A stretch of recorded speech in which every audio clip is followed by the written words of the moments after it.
নমস্কার বন্ধুরা, আজ ফ্লিপকার্ট থেকে একটা পার্সেল এসছে।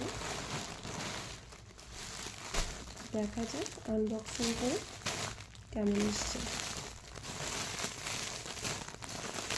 একটা ড্রেস অর্ডার করেছিলাম ছেলের জন্য। আমি ছেলের জন্য ফ্লিপকার্ট থেকে কখনো করিনি, ফার্স্ট টাইম করে দেখেছি যে দেখি কেমন আসে, তাই ভাবলাম তোমাদের সামনে আনবক্সিং করে দেখি।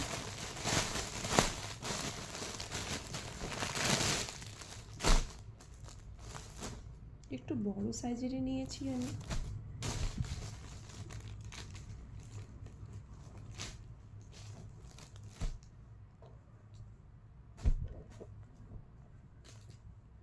খারাপ আসেনি, ভালোই এসেছে, কাপড়টা ভালো আছে।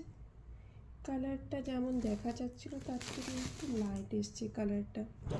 একবার দেখে নাও ভালো করে তোমরা।